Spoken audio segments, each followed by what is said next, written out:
bonjour ou bonsoir. Alors je suis très heureux de vous retrouver pour cette troisième rencontre, ce troisième temps de carême que nous passons ensemble. Alors cette semaine, nous parlons d'évangélisation encore, mais d'évangélisation surtout tournée vers les autres. La fois dernière, c'était plus tourné vers notre entourage immédiat, vers nous-mêmes.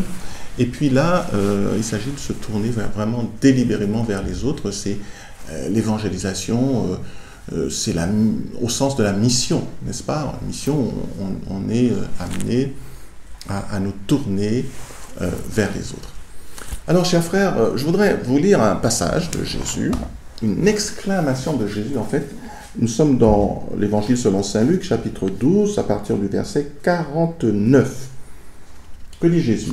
« Je suis venu jeter un feu sur la terre, et comme je voudrais que déjà il fût allumé. » Vous voyez là, vous avez toute l'âme de Jésus là qui parle. « Je suis venu jeter un feu sur la terre, et comme je voudrais que déjà il fût allumé. » Et il continue. « Je dois être baptisé d'un baptême, et quelle n'est pas mon angoisse jusqu'à ce qu'il soit consommé. » Alors en fait, dans ces deux versets, donc Luc 12, 49 et 50, en fait vous avez presque tout, enfin concernant la mission en fait, la mission de Jésus.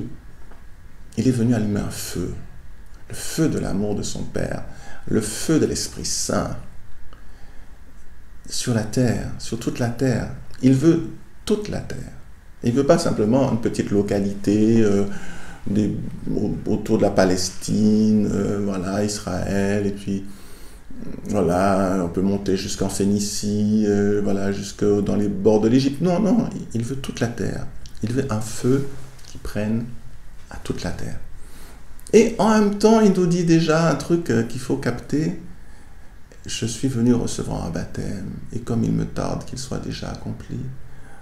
Et en fait, il nous parle de quoi là? Vous avez compris, il s'agit de sa passion. Hein. Il ne s'agit pas d'être un baptême de Jean le Baptiste qu'il a déjà reçu il y a déjà au moins 3 ans. Il ne s'agit pas d'être plongé dans les eaux du Jourdain et d'en remonter.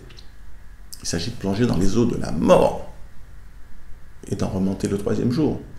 Il s'agit du baptême du sang. Il s'agit de sa passion douloureuse et de sa résurrection glorieuse. Alors, frères et sœurs, tout est dit. Nous, les chrétiens, nous avons reçu le feu de l'Esprit depuis le baptême, la confirmation. Alors, parfois, on a reçu ce feu, mais dans un terrain un peu marécageux. Le terrain marécageux, il prend pas trop, le feu, ça ne prend pas trop là-dedans. Hein. Alors, il faut, à certains moments de notre vie, nous tourner vers le Seigneur, commencer déjà on va dire, à mettre de la terre pour pouvoir assécher ces marais qui sont dans nos vies, dans nos cœurs. Et en lisant sa parole, en priant, en demandant la prière des frères, en cheminant, on commence à assécher un peu ce marais. Et puis, en demandant au Seigneur que ce feu qu'il nous a donné puisse prendre à toute notre vie, à toute notre âme, à tout notre être. C'est l'effusion de l'Esprit, n'est-ce pas? Alors, Jésus, c'était son désir le plus cher. Il a payé le prix pour cela, pour que ce feu prenne. Et ce feu est tombé le jour de la Pentecôte, n'est-ce pas? 50 jours après sa résurrection. Et ce feu a commencé à s'étendre dans le monde entier connu à l'époque. Ce feu est arrivé jusqu'en Chine par l'apôtre Thomas. Ce feu est arrivé jusqu'en Espagne par l'apôtre Paul. Ce feu est allé jusqu'aux confins de la terre qui était connue à l'époque. Et puis ensuite, ce feu a traversé l'océan Atlantique et ensuite l'océan Pacifique. Alors il y en a qui disent « Ah ouais, c'est du colonialisme, machin. » Écoutez les gars, les jésuites, les capucins qui ont donné leur vie, qui sont morts avant même d'arriver sur les rivages à cause des fièvres tropicales, qui partaient sans espoir de retour, qui vivaient dans des conditions de pauvreté extrême, qui sont arrivés pour certains bien avant les colons. Et bien, ils n'étaient pas là pour coloniser, ils n'étaient pas là pour gagner de l'argent, pour exploiter des gens, ce n'était pas leur truc. C'est là pour donner leur vie, pour allumer ce feu. On pense à Saint François Xavier, on pense à tant d'autres qui ont donné leur vie en Asie, en Afrique et en Amérique.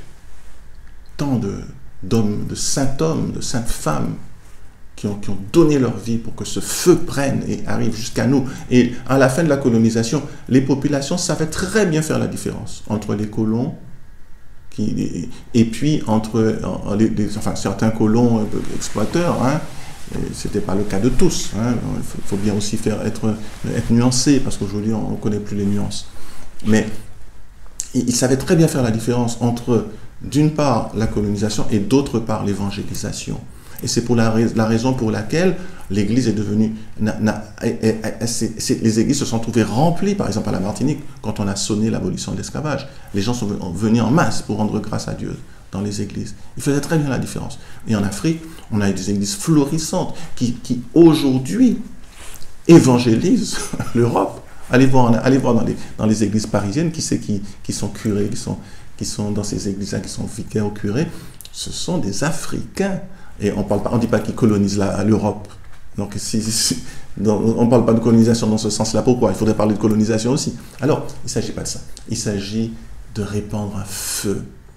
Le feu de l'amour de Dieu. Ce feu-là, il est précieux. C'est le feu de l'esprit. Il n'y a rien de plus important que ça. C'est pourquoi Jésus a donné sa vie pour ça. Et il nous invite, nous aussi, à payer le prix. Ce n'est jamais agréable, vous savez, frères et sœurs, parfois d'être chrétien. Enfin, ce n'est pas toujours agréable, je veux dire, de se déclarer chrétien. On n'est pas toujours bien vu dans certains milieux, dans certaines régions du monde. Vous savez que les chrétiens, ils payent de leur vie, leur foi, pour beaucoup d'entre eux, dans certains pays. Et même en France, vous avez vu les 3 personnes qui étaient venues simplement à l'église. Il y avait le sacristain, puis il y avait 2 qui étaient venus prier à Nice, dans la basilique de l'Assomption. Eh bien, ils sont morts à cause de leur foi, parce qu'ils étaient chrétiens. Et c'est le cas dans bien des régions, où en Inde, dans les pays d'Afrique, dans l'Afrique du Nord, au Pakistan. Tout récemment, je relisais l'histoire de cette famille, ce jeune couple, la fille faisait le ménage après la mort de son beau-père, et le beau-père faisait un peu de mélange, christianisme, islam, enfin, il mélangeait un peu tout. Il y avait des papiers, il faisait aussi des choses un peu bizarres. Bon, alors, elle a brûlé tous ces vieux papiers, et après sa mort, ils ont nettoyé, ils ont fait le ménage, ils ont brûlé les vieux papiers, comme on fait quand il y a des cas comme ça. Et il y a des gens qui ont dit, ah ouais, parmi les papiers brûlés, il y avait un extrait du Coran. Bon, la foule est venue, les a attrapés, les a mis dans un four à briques, et on les a brûlés à plus de 400 degrés. On les a carbonisés. Donc, c'est pas facile d'être chrétien, de se déclarer seulement chrétien, et parfois même, et parler du Christ. Alors là, c'est parfois encore beaucoup plus difficile. Mais ce qu'il convient de faire, on l'a dit la fois dernière, il ne s'agit pas forcément de parler, parfois c'est pas possible de parler, mais il s'agit de transmettre quelque chose qui est en nous, notre joie d'aimer, d'être aimé de Dieu, et mieux encore, de transmettre le feu qui est en nous. Vous savez, le feu, il se transmet de lui-même. Quand vous avez un arbre qui est en feu dans une forêt, quelque part dans la forêt, eh bien, la chaleur qui se dégage de cet arbre va prendre aux arbres qui sont autour. L'arbre n'a pas besoin de... Je veux dire, à la limite, il n'a pas besoin enfin, l'incendiaire, hein, le pyromane n'a pas besoin de mettre une flamme à côté de chaque arbre, d'allumer une flamme au pied de chaque arbre. Non, il suffit qu'il allume un feu dans un arbre, et la chaleur dégagée par cet arbre-là va se communiquer et va enflammer les arbres qui sont à proximité, et ainsi de suite. Les autres arbres et toute la forêt va brûler. C'est comme ça que ça se passe.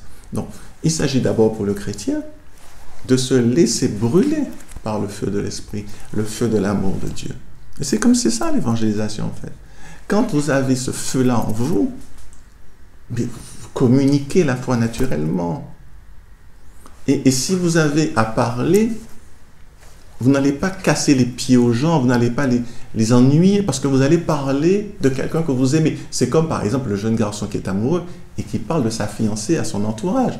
Ça n'ennuie pas les gens, parce qu'il parle avec un tel amour pour cette fiancée qu'au contraire on a envie de la connaître. On dit, qui est cette fille dont il parle si merveilleusement? On a envie de la connaître. Quand on est le papa, la maman de ce garçon, ou son frère ou sa sœur, on dit, tiens, mais on a envie de connaître cette fille, parce qu'il paraît qu'elle est exceptionnelle d'après lui. Donc c'est comme ça quand on a le feu de l'esprit. Si on parle de Dieu, mais c'est avec tellement d'amour que ça n'ennuie pas les gens, ça ne casse pas les pieds aux gens. Vous voyez, ce n'est pas du tout le discours, comme je le disais la fois dernière, des sectes qui vous matraquent avec des versets bibliques pour vous faire peur. Ce n'est pas du tout ça. Il s'agit d'amour.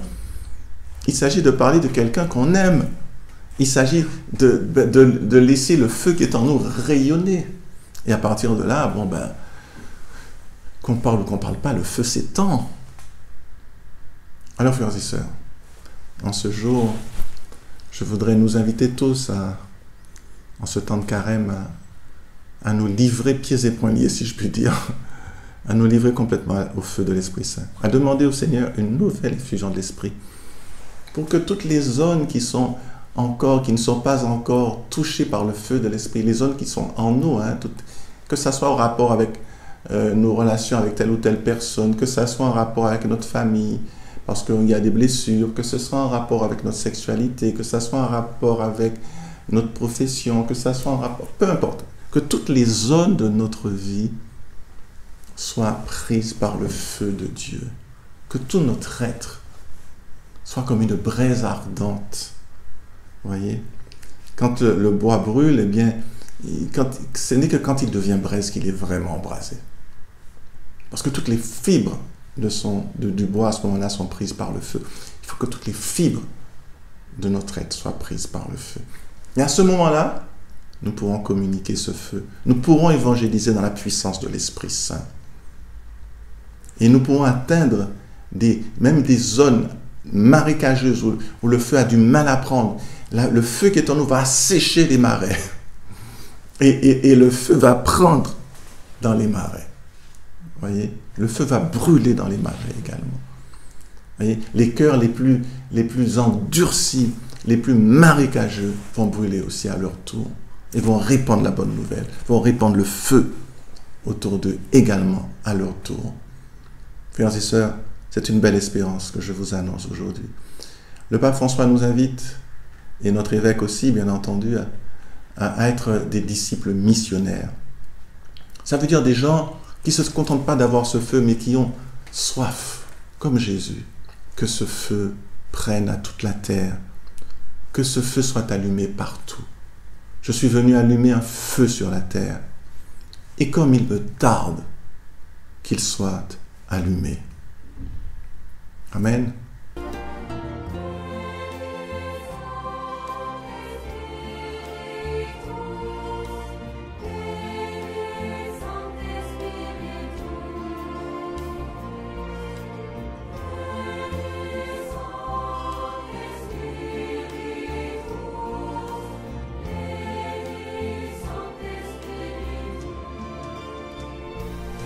Chers frères et sœurs, prions ensemble maintenant le Seigneur pour tous nos frères et sœurs qui sont en difficulté. Je voudrais soumettre à votre prière en particulier Noémie, qui est toute jeune, qui a à peu près 19-20 ans et qui a un cancer vraiment, mauvais cancer on va dire. Et puis Frédéric, qui a fait cet AVC, on a prié la semaine dernière pour elle et je vous invite encore à prier avec moi pour Noémie et pour Frédéric. Et nous prierons aussi pour tous nos autres malades, pour tous ceux qui nous ont demandé de prier pour eux, qui se sont confiés à notre prière. Présentons-les tous ensemble en ce moment au Seigneur notre Dieu. Oui Seigneur notre Dieu, nous te présentons tous nos malades, nous te présentons tous nos frères, toutes nos sœurs qui sont dans l'épreuve, dans la difficulté. Que ce soit des soucis particulièrement des soucis de santé, mais également des soucis matériels, des soucis financiers, des soucis familiaux, des soucis professionnels. Voilà, nous te confions tout, Seigneur. Nous mettons tout à tes pieds parce que c'est toi, notre seul et unique Sauveur. C'est toi seul qui as donné ta vie pour nous sur la croix. C'est toi seul qui est Sauveur, qui est Seigneur. Et c'est pourquoi, Jésus, nous sommes tournés vers toi en ce moment avec tous les frères et sœurs qui m'écoutent, tous les frères et sœurs qui sont tournés vers toi avec moi en ce moment. Oui, Seigneur, notre Dieu, viens visiter nos malades, viens les toucher, viens toucher les personnes en souffrance, les personnes en difficulté. Merci Seigneur de visiter en particulier des personnes qui souffrent de leurs intestins. Vous savez que Voilà, l'intestin, c'est un organe particulièrement important, évidemment. Sans lui, eh bien, on dépérit. Et puis les troubles intestinaux sont pénibles à vivre au quotidien. Alors Seigneur, merci de visiter ces personnes. S'il te plaît, Seigneur, je te le demande avec mes frères, tous ceux qui souffrent de problèmes intestinaux, rejoins-les, visite-les. Merci de toucher tous ceux qui souffrent de problèmes d'organes internes, comme le foie, comme le pancréas.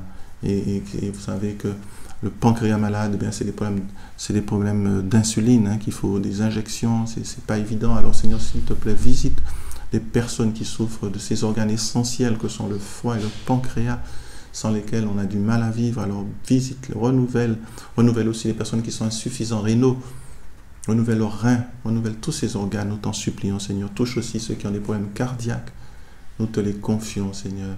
Merci, Jésus. Merci de visiter aussi quelqu'un qui a un souci au niveau de la gorge. Merci de la toucher en cet instant, Seigneur. Sois béni. Nous te confions aussi des personnes qui ont des problèmes auditifs ou des problèmes d'acouphènes. Merci de les visiter aussi, Jésus.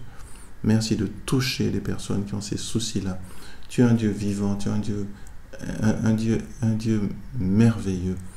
C'est pour ça que nous en remettons à toi, Seigneur Jésus.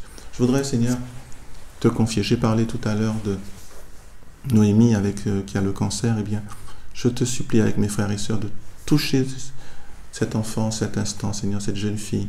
Touche-la en ce moment. Touche ce cancer. Élimine ce cancer de son corps. Nous t'en prions, Jésus.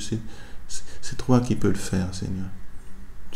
Merci de la visiter. C'est un cancer très compliqué. Les médecins ne savent pas trop comment gérer ça. Alors, Seigneur, touche ce cancer et élimine-le du corps de notre petite sœur. Nous t'en prions, Jésus. Te confions tous les malades du cancer qui nous écoutent en ce moment. Toutes les personnes qui ont des problèmes, soit qui ont des cancers à l'œsophage, des cancers du sein, des cancers de la prostate. Seigneur, visite-les, ceux qui ont cancer au niveau de la colonne vertébrale, des reins. Touche-les, Seigneur, nous t'en prions. Touche toutes ces personnes qui ont cancer de la gorge. On a déjà dit pour l'œsophage. On a tous ceux qui ont également des problèmes au cerveau. Alors, Seigneur, s'il te plaît, touche tous ces malades. Nous t'en supplions. Visite-les. Visite tous ceux qui nous écoutent en ce moment. Prends pitié d'eux, Seigneur. Rejoins-les. Nous te confions avec Frédéric tous ceux qui ont eu un AVC et qui sont handicapés à cause de cet AVC.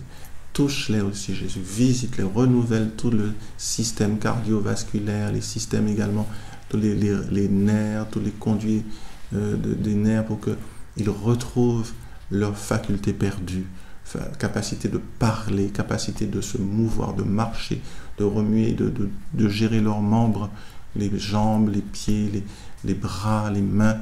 Seigneur, s'il te plaît, rejoins nos malades, rejoins tous ceux qui ont été victimes d'AVC. Touche-les selon ta grande et infinie miséricorde. Merci, Seigneur, de rejoindre nos malades, de rejoindre tous ceux qui souffrent en ce moment, d'avoir pitié d'eux. Je voudrais aussi te demander d'avoir pitié de ceux qui ont des souffrances aux épaules, aux genoux. On a déjà parlé de la colonne vertébrale, mais ceux qui sont victimes également de ces problèmes à la colonne vertébrale, aux reins, qui ont du mal à se pencher, à se tourner, des problèmes à la nuque, aux vertèbres cervicales. Seigneur, touche tes enfants, visite-les, soulage-les. Alors, nous voulons aussi ne pas oublier tous ceux qui ont des problèmes familiaux, des problèmes avec les enfants, des enfants qui leur causent d'immenses souffrances, ils ne savent pas comment les gérer, des enfants qui ne sont pas obéissants, des enfants qui s'adonnent à la drogue ou à l'alcool et qui sont comme des menaces dans la maison, qui menacent les parents. Seigneur, prends pitié de ces familles, prends pitié de ces jeunes qui sont pas eux-mêmes, qui sont portés dans la violence à cause de mauvaises fréquentations, à cause de consommation de stupéfiants. Prends pitié d'eux, Seigneur, prends pitié de ces familles qui sont dans la tourmente. Je te confie aussi tous les problèmes de couple, tous ceux les couples sont devenus fragiles aujourd'hui parce que notre société ne les aide pas, ne sécurise pas leur union, au contraire favorise les séparations, le changement, comme si on changeait d'époux, d'épouse, on pouvait changer comme on change de voiture.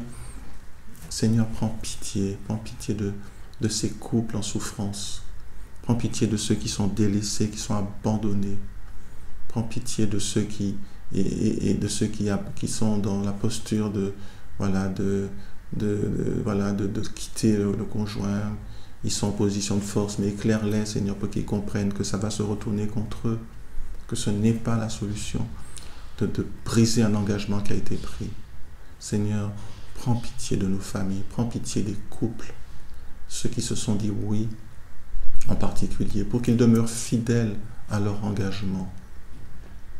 Accorde-nous la grâce de réconciliation dans les couples et dans les familles. Seigneur, nous croyons en toi. Tu es vivant, tu es Seigneur, tu es Sauveur. Ô Seigneur, allume le feu de ton amour, le feu de ton esprit dans tous les cœurs qui m'écoutent en ce moment. Amen. Chers frères et sœurs, c'est ainsi que s'achève notre rencontre d'aujourd'hui. Je voudrais vous bénir. Je vous invite si vous avez reçu une grâce, de la partager en téléphonant au numéro qui s'affiche en ce moment sur votre écran et à nous en faire part, et notamment Agnès qui va prendre votre témoignage. Voilà, eh bien, je vous souhaite une bonne fin de journée et je vous donne la bénédiction finale. Que le Seigneur soit avec vous et que Dieu Tout-Puissant vous bénisse, le Père, le Fils et le Saint-Esprit. À bientôt pour notre prochaine rencontre. Bonsoir frères et sœurs. En action de grâce et avec la Vierge Marie, nous allons méditer ensemble le troisième mystère douloureux, le couronnement d'épines. L'Écriture dit, dans l'Évangile selon saint Jean, « Ayant tressé une couronne d'épines, les soldats la lui mirent sur la tête. » Saint Augustin disait, « Veux-tu participer à la grandeur de ton roi ? Participe d'abord à son abaissement. » Un père du désert disait encore, « Si tu peux être moqué et injurié sans perdre ta paix, réjouis-toi, le Seigneur est avec toi. » Demandons la grâce de mieux lutter contre l'amour-propre et l'orgueil. Notre Père qui es aux cieux, que ton nom soit sanctifié, que ton règne vienne, que ta volonté soit faite sur la terre comme au ciel. Donne-nous aujourd'hui notre pain de ce jour. Pardonne-nous nos offenses, comme nous pardonnons aussi à ceux qui nous ont offensés. Et ne nous laisse pas entrer en tentation, mais délivre-nous du mal. Amen. Je vous salue Marie, pleine de grâce, le Seigneur est avec vous. Vous êtes bénie entre toutes les femmes, et Jésus, le fruit de vos entrailles, est béni. Sainte Marie, Mère de Dieu, priez pour nous pauvres pécheurs, maintenant et à l'heure de notre mort. Amen. Je vous salue Marie, pleine de grâce, le Seigneur est avec vous. Vous êtes bénie entre toutes les femmes, et Jésus, le fruit de vos entrailles, est béni. Sainte Marie, Mère de Dieu, priez pour nous pauvres pécheurs, maintenant et à l'heure de notre mort. Amen. Je vous salue Marie, pleine de grâce, le Seigneur est avec vous. Vous êtes bénie entre toutes les femmes, et Jésus, le fruit de vos entrailles, est béni. Sainte Marie, Mère de Dieu, priez pour nous pauvres pécheurs, maintenant et à l'heure de notre mort. Amen. Je vous salue Marie, pleine de grâce, le Seigneur est avec vous. Vous êtes bénie entre toutes les femmes, et Jésus, le fruit de vos entrailles, est béni. Sainte Marie, Mère de Dieu, priez pour nous pauvres pécheurs, maintenant et à l'heure de notre mort. Amen. Je vous salue Marie, pleine de grâce, le Seigneur est avec vous. Vous êtes bénie entre toutes les femmes, et Jésus, le fruit de vos entrailles, est béni. Sainte Marie, Mère de Dieu, priez pour nous pauvres pécheurs, maintenant et à l'heure de notre mort. Amen. Je vous salue Marie, pleine de grâce, le Seigneur est avec vous. Vous êtes bénie entre toutes les femmes, et Jésus, le fruit de vos entrailles, est béni. Sainte Marie, Mère de Dieu, priez pour nous pauvres pécheurs, maintenant et à l'heure de notre mort. Amen. Je vous salue Marie, pleine de grâce, le Seigneur est avec vous. Vous êtes bénie entre toutes les femmes, et Jésus, le fruit de vos entrailles, est béni. Sainte Marie, Mère de Dieu, priez pour nous pauvres pécheurs, maintenant et à l'heure de notre mort. Amen. Je vous salue Marie, pleine de grâce, le Seigneur est avec vous. Vous êtes bénie entre toutes les femmes, et Jésus, le fruit de vos entrailles, est béni. Sainte Marie, Mère de Dieu, priez pour nous pauvres pécheurs, maintenant et à l'heure de notre mort. Amen. Je vous salue Marie, pleine de grâce, le Seigneur est avec vous. Vous êtes bénie entre toutes les femmes, et Jésus, le fruit de vos entrailles, est béni. Sainte Marie, Mère de Dieu, priez pour nous pauvres pécheurs, maintenant et à l'heure de notre mort. Amen. Je vous salue Marie, pleine de grâce, le Seigneur est avec vous. Vous êtes bénie entre toutes les femmes, et Jésus, le fruit de vos entrailles, est béni. Sainte Marie, Mère de Dieu, priez pour nous pauvres pécheurs, maintenant et à l'heure de notre mort. Amen. Gloire au Père, au Fils et au Saint-Esprit, comme il était au commencement, maintenant et toujours, et dans les siècles des siècles. Amen.